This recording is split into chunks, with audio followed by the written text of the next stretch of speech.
जय हिंद। देखिए, हार्ट में हम आपको हर एक चीज़ बता दिए थे। हार्ट की जांच जो की जाती है वो ईसीजी के द्वारा की जाती है, इलेक्ट्रोकार्डियोग्राफी। ईसीजी का फुल फॉर्म होता है इलेक्ट्रोकार्डियोग्राफी ईसीजी। ईसीजी के लिए शरीर पर 12 अलग अलग जगहों पे लीड लगाए जाते हैं, जिसे हम लोग ईसीजी लीड्स कहते हैं। समझ में आया? अब देखिए, इसका एक तो ग्राफ बनता है। उस ग्राफ में ना बड़ा क्या चीज़ देखा जाता है, तो उसको बोलते हैं PQRST ग्राफ। तो इस PQRST ग्राफ में क्या होता है, देखिए, जब ब्लड शरीर में हृदय में अंदर जाता है, हम आपको बताए थे दाहिना अलिंद से वो अंदर जाता है, तो उसको P ग्राफ से दिखाया जाता है, P से। ये हो गया P। अगर ये P ज़्यादा बढ़ गया तो भी दिक्कत है, कम है तो भी दिक्कत है। तो ये जब जैसे शरीर ब्लड हार्ट में एंट्री करता है उसको दिखाता है P, और उसके बाद की जितनी क्रिया है वो नीले में गया, फिर वहाँ से पंप हुआ, ये सारी क्रियाओं को QRS द्वारा दिखाया जाता है। इसलिए इसे QRS कॉम्प्लेक्स भी कहते हैं कि ये जो होता है ना, दिल के पंप करने को दर्शा रहा होता है। अगर ये मान लीजिए कि R का मैग्नीट्यूड बहुत ज़्यादा दिखा दिया, इसका मतलब हार्ट तेज़ी से पंप कर रहा है। नीचे दिखा दिया तो धीरे पंप कर रहा है। ये सेम ऐसे ही ग्राफ यहाँ बनेगा। अगर ग्राफ बहुत जल्दी जल्दी बनने लगा, मतलब दिल बहुत जल्दी जल्दी धड़क रहा है, तो ये ग्राफ होता है। हार्ट के डॉक्टर को हम कार्डियोलॉजिस्ट कहते हैं। तो ये हो गया हार्ट। हम आपको टोटल हार्ट के बारे में बता दिए थे। तो ये ईसीजी हो गया, जिसे हम लोग क्या कहते हैं, इलेक्ट्रोकार्डियोग्राफी। अब थोड़ा सा बीपी समझते हैं, ब्लड प्रेशर। ब्लड प्रेशर क्या होता है, बीपी। तो ध्यान से देखिए, ब्लड जिस प्रेशर से जाता है और जिस प्रेशर से आता है, इन दोनों प्रेशर को हम क्या कहते हैं, ब्लड प्रेशर। देखिए, जब दिल सिकुड़ता है तभी ब्लड बाहर जाता है। दिल के ऐसे हो जाएगा, सिकुड़ जाएगा, जब पचकेगा तभी ना ब्लड जाएगा। तो दिल के पचकने से ब्लड बाहर जाता है, उसको हम लोग कहते हैं सिस्टोलिक। यानी जितने प्रेशर से गया उसको क्या कहते हैं, सिस्टोलिक। और लौट के कितना से आ रहा है, डायस्टोलिक। यानी कितना हुमच के ढकेला है दिल, वो क्या हो गया, सिस्टोलिक। और कितना लड़ कर वापस कितने स्पीड में कितने प्रेशर से आ रहा है, उसे हम क्या कहते हैं, डायस्टोलिक।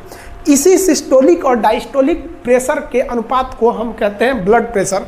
नॉर्मली ये होता है 120/80। यानी 120/80 अगर आपका बीपी है तो वो नॉर्मल है। ये आप देखे होंगे बीपी कैसे नापता है, वो यहाँ पर आपको एक लॉब लगा देगा और वहाँ पे आपको पारल का मशीन लगा देगा, और यहाँ पे देखिएगा ना, एक पंप से प्रेशर भरने लगता है। उसको प्रेशर भरेगा और उसको प्रेशर को भर देगा 200 तक, और उसके बाद से यहाँ एक आला लगा देगा और प्रेशर को खोलेगा। प्रेशर जब खोलेगा ना, तो आप देखिएगा उसमें आवाज़ आएगा, इस तरह से प्रेशर खोलता है। और प्रेशर खोलते के बाद ध्यान से देखिए, वो कुछ सुनता है, उसको एक डब से आवाज़ सुनाई देगी, टिक से आवाज़ सुनाई देगी, तो समझ जाएगा कि ये सिस्टोलिक का प्रेशर है। और वो आवाज़ चलते रहेगा, टक टक टक टक टक टक टक टक टक, और जहाँ वो आवाज़ बंद हो गया वो समझ जाएगा कि ये डायस्टोलिक है। तो मान लीजिए अगर मेरा ब्लड प्रेशर नापा गया और 200 तक वो पहले प्रेशर दिया हुआ है, उसके बाद से प्रेशर खोल रहा है, आला लगा के सुन रहा है। अगर उसको आवाज़ पहली आवाज़ सुनाई दी 130 पे, तो ध्यान देगा कि सिस्टोलिक कितना था, 130। और उसके बाद वो आवाज़ कंटिन्यू कर रही है, टक टक टक टक टक टक टक कर रही है, और वो बंद हुई कितने पे आके 90 पर, तो कहेगा भैया आपका ब्लड प्रेशर जो है ना 130/90 है, यानी नॉर्मल से थोड़ा सा ज़्यादा है। ये उतना खतरनाक नहीं माना जाता है। हालांकि आप यंग लड़के हैं, स्टूडेंट, सबका ब्लड प्रेशर ज़्यादा ही रहना चाहिए। बीपी ज़्यादा रहेगा ना तो आपको काम करने में मन लगा रहेगा, और कम रहेगा ना तो देहात में बोलते हैं ना, दहिया भरियाया लग रहा है, भरियाया नहीं है भाई, बीपी लो है। तो ये है आपका नॉर्मल बीपी। तो ये आप नॉर्मल बीपी समझ गए। अब हम लोग समझते हैं कि बीपी हाई किसे कहते हैं। हाई बीपी में क्या होता है, दोनों हाई हो जाता है, यानी सिस्टोलिक और डायस्टोलिक दोनों। ये 150/90 हो जाता है या 150/100 हो जाता है, तो वो क्या हो जाता है, हाई बीपी में चले आते हैं लोग। हाई बीपी को हम हाइपरटेंशन भी कहते हैं। बीपी हाई हो जाना भी खराब चीज़ होता है, उसमें भी बहुत ज़्यादा बीपी बढ़ जाता है, हार्ट वगैरह पे इफेक्ट पड़ता है उसका। प्रेशर ज़्यादा हो जाएगा तो हार्ट अटैक का खतरा हो जाता है। और अगर लो बीपी यानी लो ब्लड प्रेशर देखेंगे तो ये 120/80 से घट के कितना हो जाता है, 100/60 हो जाता है। लो बीपी भी खराब चीज़ है। बीपी अगर लो हो जाएगा तो भी दिक्कत है, आप भद गिरिएगा, कहीं खड़ा रहेंगे ऐसे गिर जाएंगे जहाँ तहाँ। तो ये बीपी को ना बढ़ना सही है ना घटना सही है, बीपी को नॉर्मल रहना चाहिए। इसके लिए दवाइयाँ आती हैं सब। अगर बीपी लो हो जाए तो बढ़ाने के लिए फल फूल नमक वगैरह खाइए, ज़्यादा बढ़ जाएगा।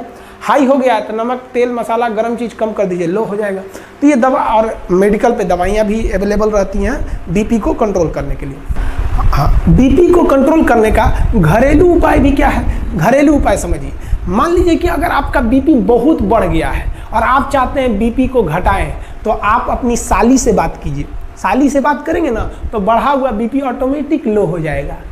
और अगर आपका बीपी बहुत लो हो गया है और आप चाहते हैं इस बीपी को बढ़ाएं, तब आप अपनी घर वाली से बात कीजिए। 10 मिनट बात करेंगे ना, आपका लो बीपी को हाई कर देंगे। समझ में गया? तो ये घरेलू उपाय भी है, आप इसको भी आजमा सकते हैं। नहीं तो आप दवा खाएंगे।